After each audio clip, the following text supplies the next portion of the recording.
Qala al-musannif rahimahullah wa radiyallahu ta'ala anhu wa ardah wa nafa'ana bihi wa bi'ulumihi wa amaddana bi asrarihi wa a'adana min barakatihi fi dharain radiyallahu ankum. Ruknu al-thalith al-qiyamu 'ala al-qadiri fil fardhi. Alhamdulillah, puji syukur kehadirat Allah, salawat salam senantiasa tercurahkan kepada junjungan mulia Nabi tercinta Nabi Yuna Muhammad sallallahu alaihi wa alihi wasallam beserta seluruh kerabat beliau, sahabat beliau dan umat beliau yang senantiasa melaksanakan ajaran beliau hingga akhir masa nanti. Masih melanjutkan pembahasan yang lalu belum tuntas terkait masadir at-tasyri' al-islami, sumber hukum syariat Islam. Al-Imam Al-Jassos, Al-Jassos itu profesi sebagai tukang plester bangunan, tapi jadi ulama ahli Al-Quran, namanya Al-Imam Al-Jassos. Beliau punya kitab judulnya Al-Fusul. Beliau mengatakan bayanu syar'i bil kitabi was sunnati wal ijma' wal qiyas. Keterangan syariat diambil dari Al-Quran, dari as-sunnah, dari ijma' dan qiyas. Nah, inilah 4 rujukan hukum Islam yang disepakati. Al-Quran lugatan mushtaqun min lafzi qara'a yagra'u qur'ana. Al-Quran diambil dari kata membaca. Dari kata membaca masdarnya qara'a yagra'u qur'anan. Wa qala ba'dul ulama ismul alam, nama, jadi bukan dari mushtaq, ya. Adapun wastilahan, secara istilah, kalamullah al-munazzalu ala qalbi sayyidina Muhammadin sallallahu alaihi wa alihi wasallam biwasitati Jibril at-ta'abbud bitilawati al-manqul bitawatur al-mabdu bi surat al-Fatihah al-makhtum bi surah An-Nas.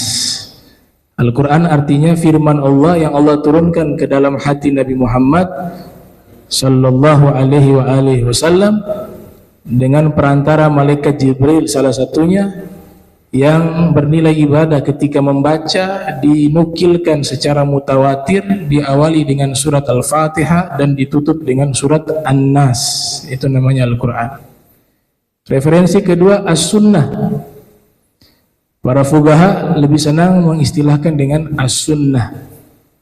Ulama hadis sering menyebut dengan al-hadis.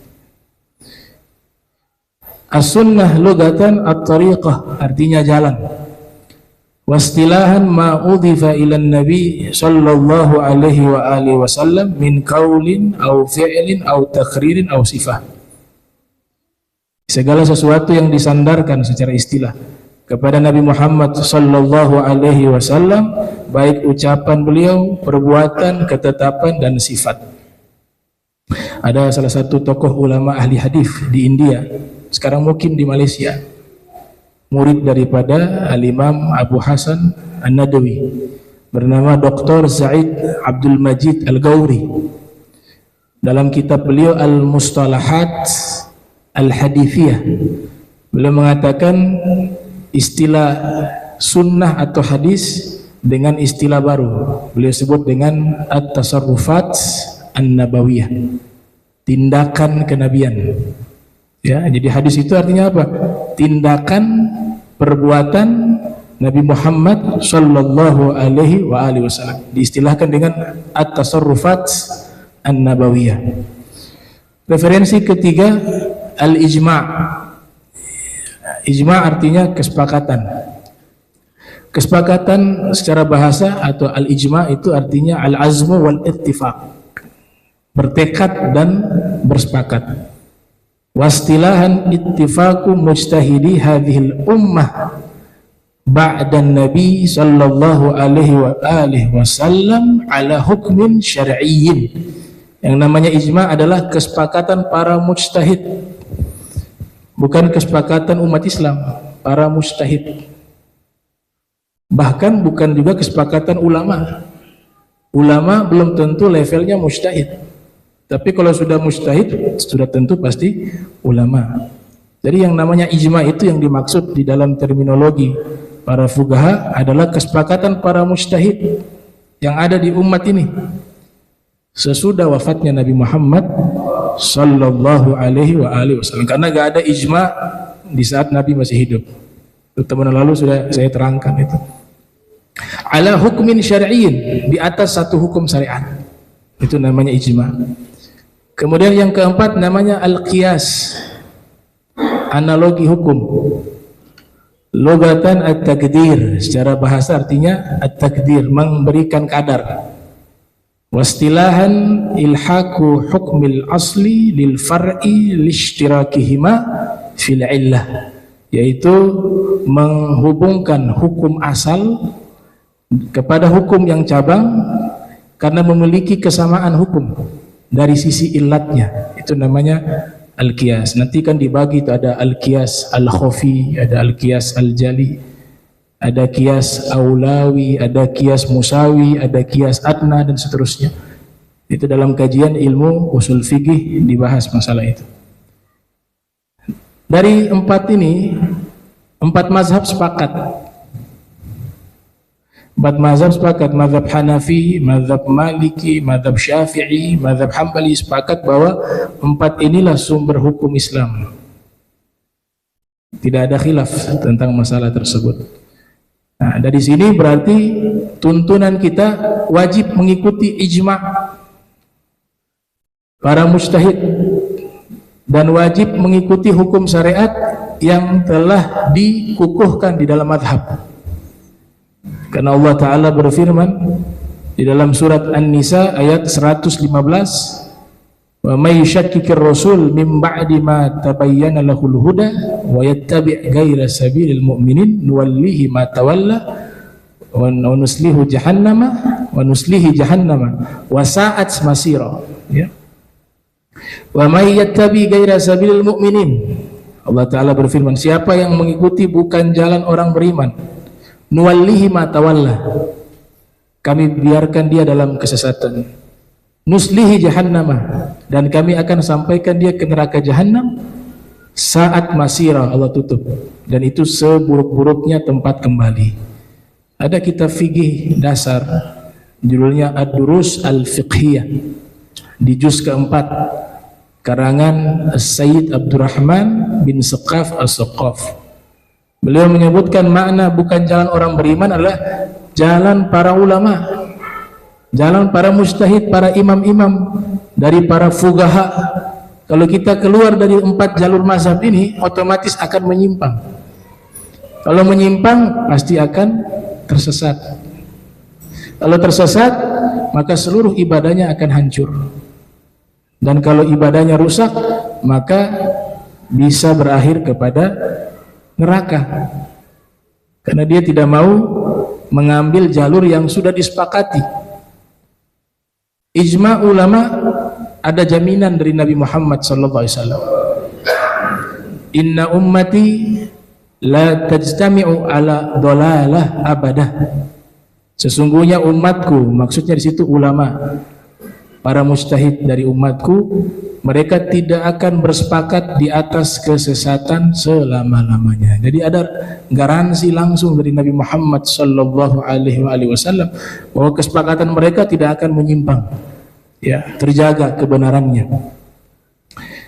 Al-Habib Abdullah Al-Haddad bahkan menganjurkan kita mengikuti mereka karena ada perintah dari Allah. Jadi mengikuti para imam-imam, para ulama-ulama besar, itu bukan berdasarkan perintah para ulama itu sendiri, tidak, tapi justru Allah Ta'ala yang perintahkan. Ulaika alladzina hadallah fabihudahum iktadih. Mereka itulah orang-orang yang sudah diberikan petunjuk, maka dengan petunjuk mereka, kata Allah, ikuti jalan mereka. Jalan mereka itulah terjemahan Al-Quran dan As-Sunnah, karena mereka yang lebih faham apa maksud di dalam Al-Quran dan apa maksud di dalam hadis Nabi Muhammad sallallahu alaihi wasallam. Sehingga beliau mengatakan, walzam kitab Allah watba' sunnatan waqtad hadakallah bil aslafi. Lazimilah Al-Quran dan As-Sunnah, ikutilah sunnah Nabi Muhammad dan ikutilah para salaf, niscaya kamu diberi petunjuk, kata beliau. Nah, dari 4 referensi ini maka muncul ilmu, namanya ilmu usul fikih. Kata Imam Juwaini, gurunya Imam Ghazali yang lahir 419 Hijriah, wafat 478 Hijriah, beliau mengatakan usuluddin, istilah namanya usuluddin, pokok-pokok agama Islam. Ilmunya 3 kata beliau. Yang pertama ilmu tauhid, yang kedua usul fikih, yang ketiga ilmu al-lughah al-arabiyah, ilmu bahasa Arab, kata Imam Al-Juwaini. Dari kitab yang populer membahas tentang masalah usul fikih adalah kitab Imam Syafi'i, bahkan dianggap sebagai kitab pertama di bidang usul fikih, yang ditulis oleh Imam Muhammad Ibn Idris Asy-Syafi'i yang lahir tahun 150 Hijriah, wafat 204 Hijriah, dengan judul Ar-Risalah. Al-Imam Asy-Syinkiti dalam kitab Maraqiyus Su'ud mengatakan bahwa beliau adalah orang pertama yang menyusun dan membukukan ilmu usul fikih. Ya, awwalu man allafahu fil kutubi Muhammad Ibnu Syafi'i Al-Mutallibi.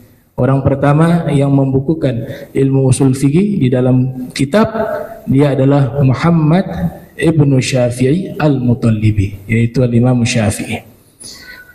Kitab ini berkembang, dikembangkan oleh para ulama, dikaji lagi, dijelaskan lagi, disempurnakan lagi, sehingga muncul 4 kitab induk usul fikih. Yang 2 ditulis oleh ulama ahli sunnah wal jamaah, yang 2-nya ditulis oleh ulama Mu'tazilah. Yang pertama, kitab usul fikih yang menjadi kitab induk di dalam bidang usul fikih adalah kitab Al-Burhan, karya Al-Imam Juwaini. Beliau punya kitab usul fikih lainnya namanya Al-Waraqat. Setelah itu kitab Al-Mustashfa, murid beliau, yaitu Hujjatul Islam Al-Imam Al-Ghazali yang lahir 450 Hijriah, wafat 505 Hijriah. Beliau menulis kitab usul fiqh berjudul Al-Mustashfa, dan beliau orang pertama yang menggabungkan, ya, memadukan antara ilmu mantik dengan ilmu usul fikih. Orang pertama Al-Imam Al-Ghazali.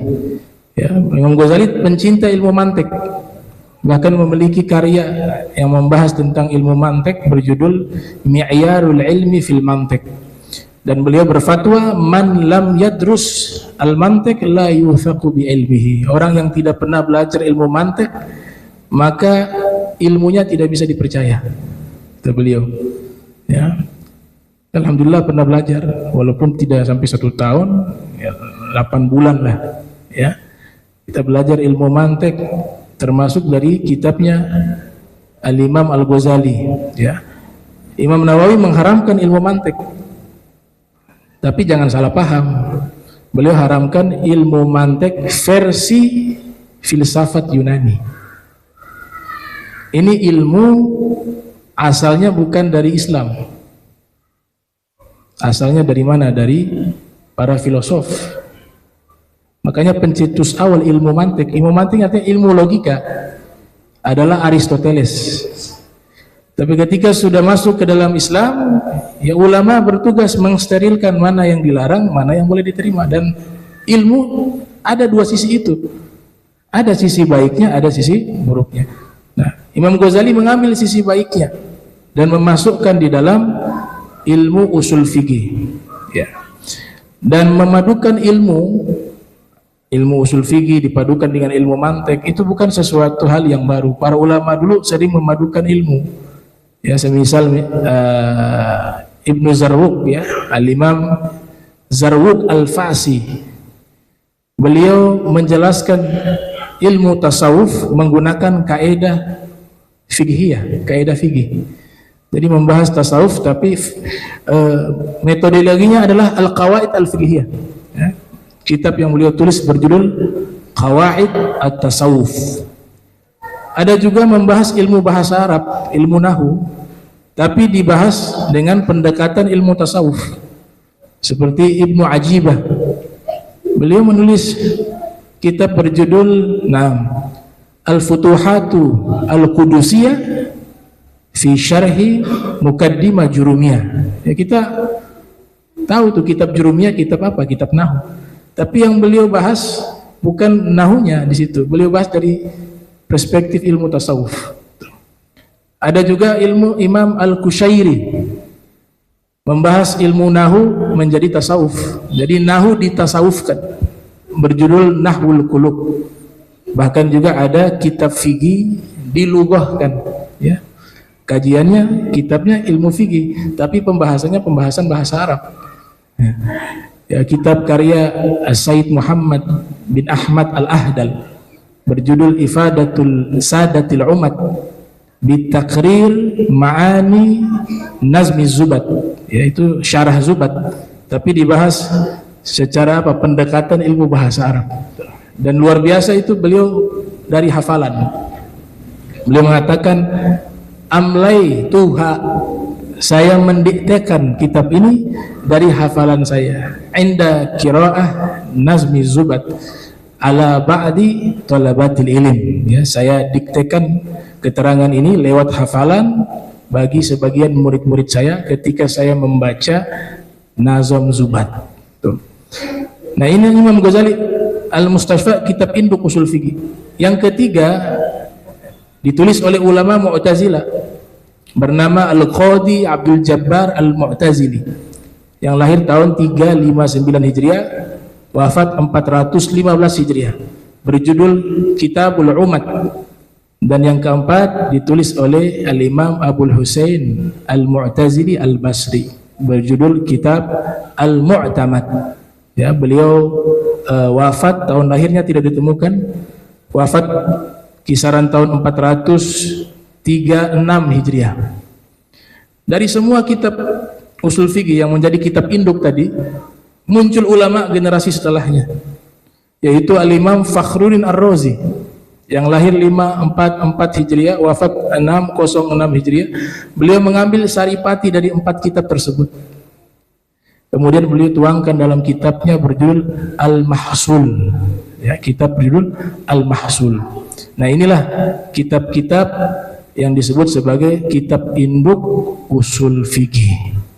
Nah, usul fikih ini nanti melahirkan lagi ilmu baru yang mereka beri nama Al-Qawaid Al-Fiqhiyah, kaedah-kaedah atau rumusan-rumusan fikih. Jadi rumusan ini diambil dari pemahaman nas Al-Quran dan hadis, kemudian dibuat rumus untuk bisa memahami hukum secara global.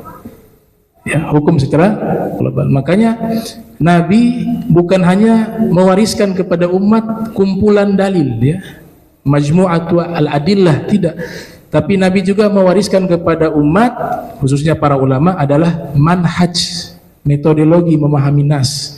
Jadi selain dalil yang beliau wariskan, beliau juga mewariskan apa? Metodologi. Selain ilmu yang diwariskan, cara memahami ilmu itu juga diwariskan oleh Nabi Muhammad sallallahu alaihi wasallam. Makanya ulama-ulama yang mereka memiliki sanad, sebenarnya kalau ditelusuri mereka punya 3 sanad.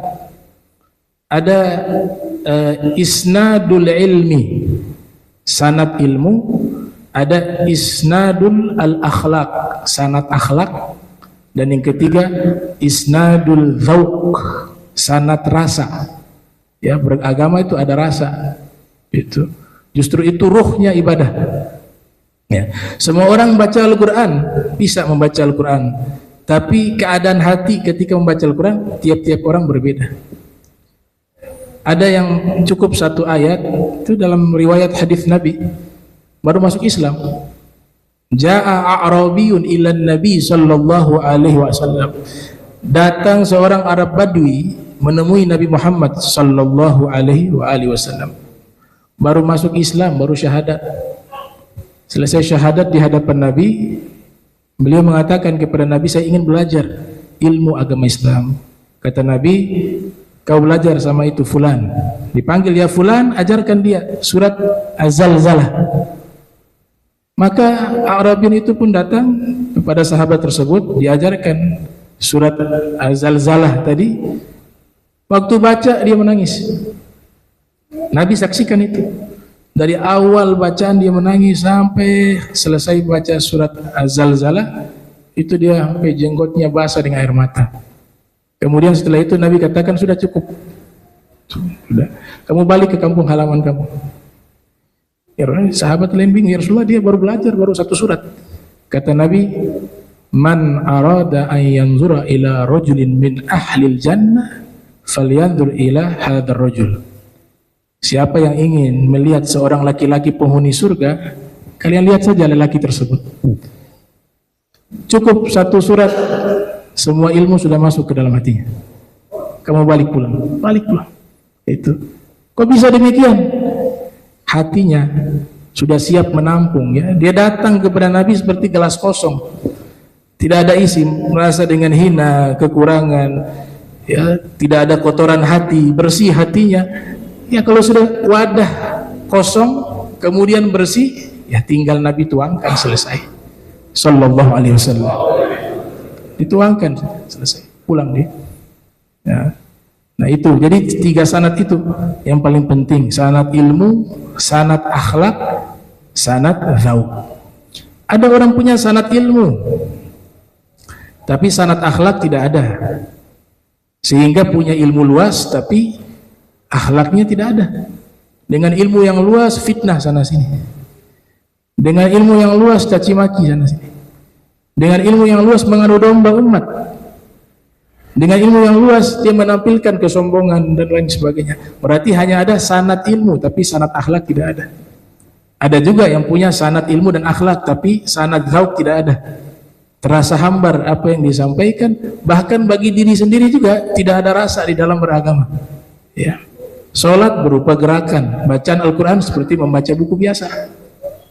Membaca hadis Nabi tidak ada getaran di hati. Padahal Allah Ta'ala mengatakan orang yang punya sanad dzauq tadi, disebut nama Allah hatinya bergetar. Idza dzukirallah wajilat qulubuhum. Apabila disebut nama Allah, hati mereka bergetar. Karena tadi punya sanad dzauq yang nanti bermuara kepada Nabi Muhammad sallallahu alaihi wasallam. Abuya Profesor Dr. As-Sayyid Muhammad bin Alwi Al-Maliki, beliau menulis tuh tadi pemahaman apa? Bahwa Nabi bukan hanya mewariskan dalil dan ilmu, tapi Nabi juga mewariskan metodologi. Makanya Sayyid Maliki, Abuya As-Sayyid Muhammad menulis kitab berjudul Manhajus Salaf fi Fahmin Nusus. Cara ulama salaf di dalam memahami nas. Nah, dari situlah mereka buat ilmu yang namanya Al-Qawaid Al-Fiqhiyah. Ada misalnya rumusan, ya bisa kita gunakan, walaupun memang tidak semua bisa diterapkan, ya. Karena rumusan ini hanya sifatnya ijmal, global, bukan tafsili, bukan secara terperinci. Misalnya kita mengambil satu kaidah, al-hukmu yaduru ma'a illatihi wujuda wa adama. Hukum itu dia berputar pada sebab. Jika ada sebabnya maupun tidak ada sebabnya, maka hukumnya akan berubah. Contoh kasus khamar. Khamar itu kan dalam pandangan kita haram, ijma', gak ada khilaf. Minum khamar itu kesepakatan. Yang menjadi perbedaan pendapat statusnya suci atau najis. Ya, khilafnya di masalah suci atau najis. Tapi kalau minumnya sepakat. Ya, karena Al-Quran sudah jelas menerangkan demikian, Nabi juga sudah menjelaskan dengan sangat jelas. Nah, tapi khamar ini bisa berubah menjadi halal. Khamar bisa menjadi halal ketika berubah menjadi cuka. Fermentasi dibiarkan. Namun harus secara alami. Kalau pakai tambahan zat kimia, statusnya tetap najis. Nah, ketika dia berubah menjadi cuka, statusnya yang tadinya haram berubah menjadi halal. Kita bisa buat untuk makan, ya, bumbu makanan, silakan. Itu. Kenapa demikian? Karena sebab haramnya sudah hilang. Apa itu? Memabukkan. Sesuai dengan kaidah tadi, al-hukmu yaduru ma'a illatihi wujudan wa adama. Hukum beredar pada sebab. Jika sebabnya ada maka haram, jika sebabnya hilang yang haram maka dia hilang juga. Makanya dalam Safinatun Najah kan dikatakan alladzi yathuru minan najasah thalathah. Yang najis bisa berubah menjadi suci ada 3. Al-khamru idza takhallalat binafsiha, yaitu minuman keras berubah menjadi cuka dengan sendirinya. Kemudian yang kedua, wa ma dubiq, ya, jildul maitah idza dubiqa, kulit bangke menjadi suci apabila disamak, ya, sebagaimana hadis Nabi, idza dubighal ihab faqad tahura, apabila kulit bangke disamak maka dia akan menjadi suci. Dan yang ketiga, wa ma sara haywana, ya, suatu makhluk yang muncul dari bangke hewan. Itu ada bangke kambing misalnya atau bangke hewan lain, kan ada ulat yang muncul. Nah, ulat itu suci.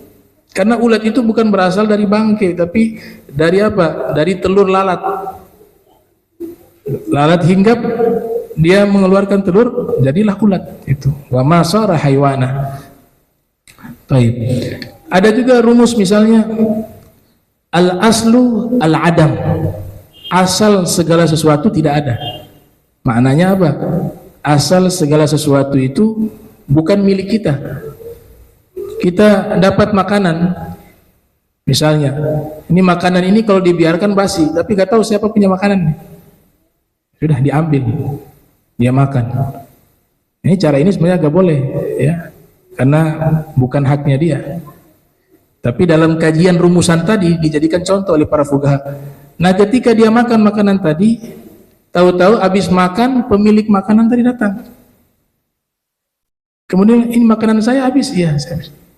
Diadukanlah ke hakim misalnya. Pada waktu itu hakim bertanya, ini 2 orang ini hakim belum kenal siapa yang jujur, siapa yang tidak jujur. Hakim gak punya secara personal kenal mereka. Nah, hakim yang faham usul fikih atau al-qawaid al-fiqhiyah, ketika dia bertanya, mana orangnya ini yang menuntut saya punya makanan dimakan sama dia? Dia mengatakan tidak, sudah dapat izin, dia kasih izin. Ya gitu. Dua-dua ngotot, maka hakim harus memutuskan bahwa itu makanan orang, karena asal segala sesuatu dari tidak punya. Al-aslu al-adam, gitu. Sehingga diputuskan kamu yang makan makanannya, kamu yang bersalah, gitu. Kalau yang punya makanan juga mengatakan saya tidak izinkan, dan dia mengatakan sudah diizinkan, tetap yang makan bersalah, karena asal segala sesuatu bukan miliknya. Sudah tahu pemiliknya adalah orang tersebut. Itu contoh kaidah-kaidah fikih bisa diterapkan di dalam masalah hukum secara global. Ada juga yang disebut al-aslu fi kulli hadithin takdiruhu bi agrabiz zaman. Asal setiap kejadian diperkirakan waktu yang paling terdekat. Contoh, man ra'a fi thawbihi maniyah walam yazkur ihtilamah lazimuhu al-ghuslu ala sahih.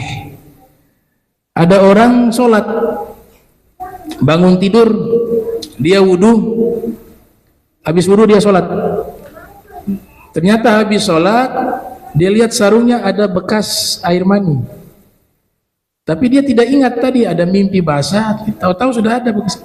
Maka hukumnya wajib mandi dan sholat tadi diulang lagi. Kenapa? Karena kejadian terdekatnya itu tadi dia tidur, ya otomatis sekalipun dia tidak ingat dia mimpi basah, tapi kenyataannya sudah ada. Maka kejadian ini dekat dengan apa? Dengan mimpi basah, walaupun dia tidak ingat. Ada juga kaidah. Nah, kaidah ini yang digunakan juga oleh para mufassirun, bukan hanya para fuqaha, tapi para ahli tafsir. Apa kaidahnya? Al aslu fil kalam al haqiqah. Asal dari kalam, dari ucapan adalah makna secara hakikat, secara lafaz.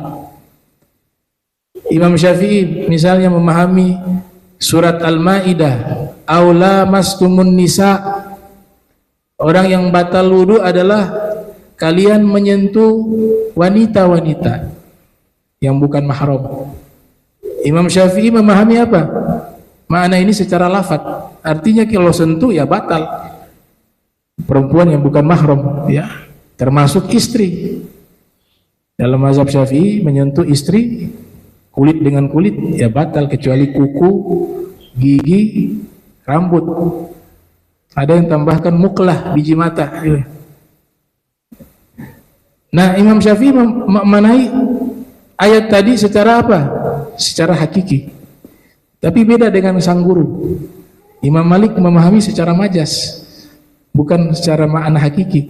Bukan hanya sentuh. Makanya Imam Malik gak batal. Sentuh wanita, baik yang mahram atau yang bukan mahram, tidak batal, kecuali dengan syahwat membatalkan. Karena Imam Malik memahami ini bukan ayat secara lafaz, bukan secara hakiki, tapi secara majas. Dalam ilmu balaghah itu hal yang biasa, bahwa setiap kalam dan lafaz dia terbagi menjadi dua. Ada makna hakiki, ada makna majas, dan itu ada di semua bahasa, bukan hanya bahasa Arab. Makanya Imam Malik memaknai, oh ini bukan makna hakiki. Menyentuh istri artinya ini bahasa kiasan berhubungan suami istri. Jadi kalau berhubungan suami istri batal itu. Tapi kalau sentuh tidak batal. Nah, itu saya katakan tadi, kaidah ini kaidah fikih, tapi juga bisa ditarik dalam pembahasan tafsir Al-Qur'an. Nah, makanya ada satu kaidah mengatakan idza ta'adzarat al-haqiqah yusaru ilal majaz. Kalau makna hakikat itu nggak cocok, maka harus dialihkan ke makna majas. Yang biasa selalu diperdebatkan, ya, Allah tinggal di atas arsy, kan? Biasa kan begitu. Ini kita ceritakan ini makna hakiki apa majas.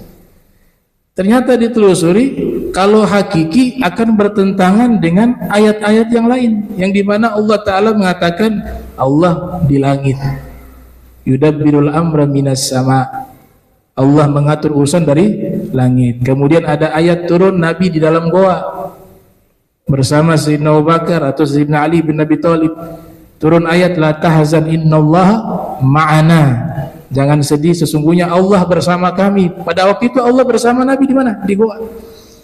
Belum lagi ada yang nahnu agrabu ilai, ya, nahnu agrabu min hablil warid, ya, kami lebih dekat kepada kalian, ya, min hablil warid, dari urat leher. Ada yang menafsirkan itu Allah, ada yang menafsirkan itu malaikat. Kalau kita ambil itu Allah, berarti Allah di sini dekat. Di ayat yang lain dikatakan dimanapun kalian berada, di situ ada Allah. Wajhullah artinya kiblat. Belum lagi di hadis agrabul abdu ma yakunu min rabbih wa huwa sajid fa akthirud du'a fi. Paling dekatnya hamba dengan Allah di saat sujud. Berarti ada di dekat-dekat sejadah. Kemudian ada hadis sahih juga mengatakan jangan meludah kalau lagi sholat, karena kalau kalian meludah ke depan, di situ ada Allah. Jadi Allah sebenarnya di mana? Di arsy, apa di langit, apa di dalam goa, apakah di urat leher, apakah di sejadah, atau apakah di depan kita? Nah, berarti dia butuh apa namanya? Memahami secara majas, bukan hakiki. Itu sehingga diartikan ilmu Allah, itu maksudnya. Kebanyakan diterjemahkan ilmu Allah. Dan ini kajian sudah lama. Ya, bahkan ulama dulu mengarang kitab khusus membahas tentang ayat-ayat yang majas, yang bukan hakiki, yang majas, yang kiasan semua. Itu namanya Al-Imam Abu Ubaidah Ma'mar bin Muthanna Al-Basri, ya, wafat kisaran tahun 209 Hijriah kurang lebih, ya, di abad kedua wafat. Beliau menulis satu kitab berjudul Majazul Quran, majas di dalam Al-Quran. Bahkan ada lagi kinayah. Majas kinayah berbeda. Kinayah itu semacam peribahasa. Antum tahu surat Tabbat yada abi lahabi wa tab, bagian belakangnya itu kan wa imra'atuhu hammalatal hatab fi jidha hablum min masad. Kata istrinya membawa kayu bakar.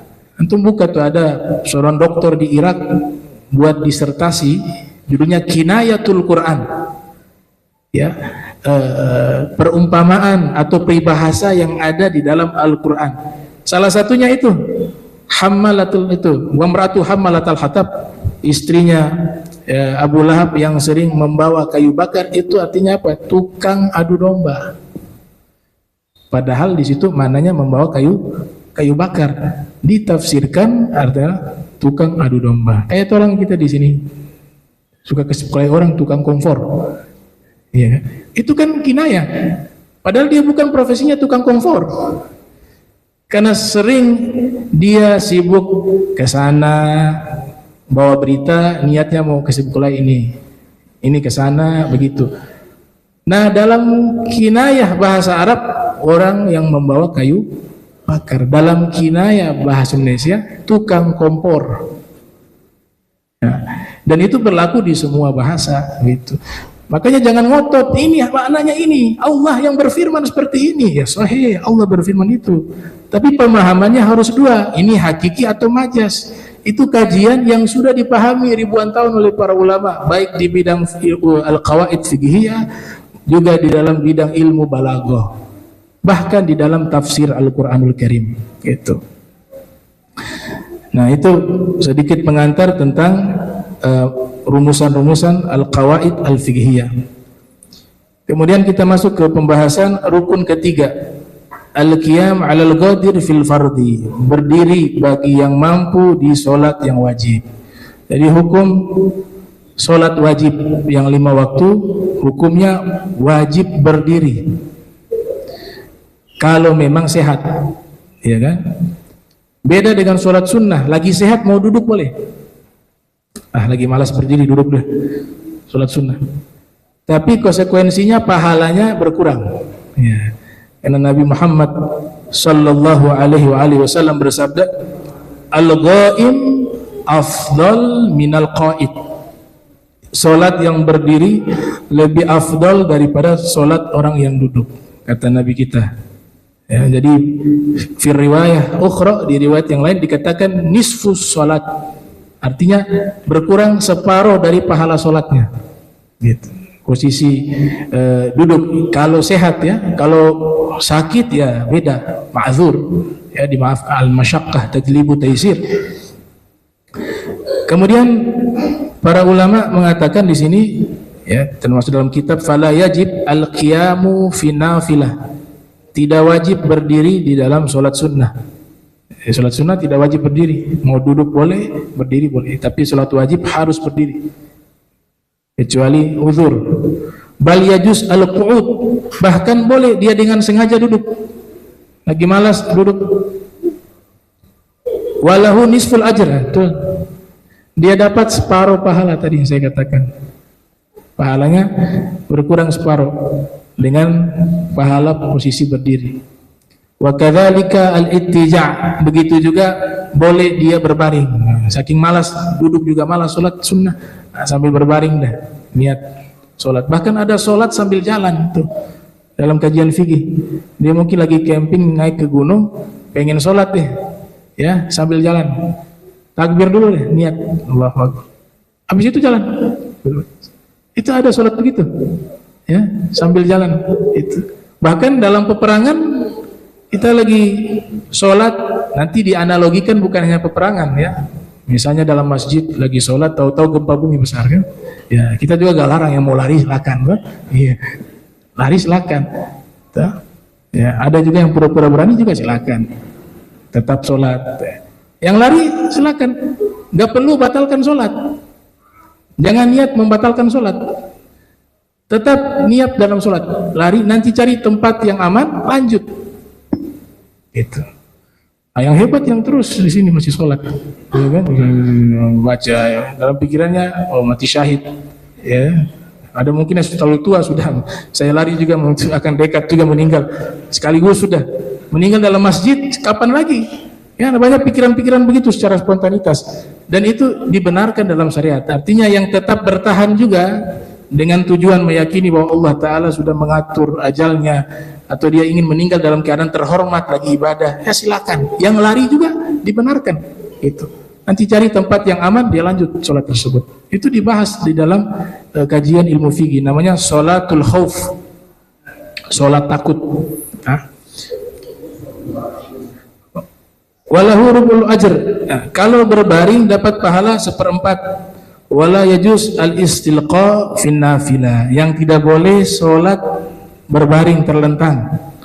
Nah, itu tidak boleh. Kalau ya kita berbaring boleh, terlentang ya. Kita terlentang tidak boleh. Nah, duduk boleh, berbaring boleh. Fin nafilah liqadir al-qiyam, bagi orang yang mampu berdiri.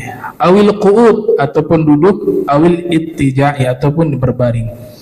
Kama qala sahibu Saffati Zubat, sebagaimana berkata pengarang kitab Saffat Zubat Al-Imam Ibn Ruslan, thumma al-qu'ud jaiz fi nafli li ghairi uzrin wa huwa nisful fadli. Kemudian duduk itu dibolehkan di dalam sholat sunnah selain uzur, artinya tanpa uzur, dan dia mendapatkan separuh daripada pahala atau keutamaan. Mas'alatun, satu permasalahan. Mata yajuz al-qu'ud fi sholatil fardhi, kapan dibolehkan duduk di saat sholat wajib? Nah, jadi sholat wajib hukum dasarnya kan harus berdiri. Tapi boleh tidak kita duduk? Di sini dikatakan la yajuz lahul qu'ud fil fardhi illa idza ajadha 'anil qiyam. Tidak boleh dia duduk di sholat wajib kecuali memang tidak mampu berdiri. Jadi tidak mampu berdirinya dijelaskan di sini. Dhabitul ajz ya, definisi tidak mampu di sini, antal haqqahu masyaqqatun syadidah. Ini yang pertama. Dia berdiri kesulitan, mungkin sakit kaki ya, sehingga memberatkan dia untuk berdiri. Boleh diduduk. Jangan paksa ya. Bihaitsu yakhaf minha mahdzurat tayammum, ya sekiranya itu sama seperti dia tayamum karena sebab sakit yang membolehkan dia tayamum, maka itu sudah boleh untuk dia duduk ketika sholat. Kaziyadatim maradin, atau dia berdiri bisa menambah sakitnya, dia waktu berdiri tambah sakit, rasa sakit, maka syariat membolehkan dia duduk di sholat wajib. Au but'i syifai, atau dengan berdiri penyakitnya lama sembuh. Au hadufi syai'in fahishin fi udwin zahirin, atau dengan berdiri memunculkan luka yang kelihatan tidak enak dilihat di anggota tubuh yang zahir. Au faqdi manfaati udwin, atau hilangnya manfaat dari tubuhnya.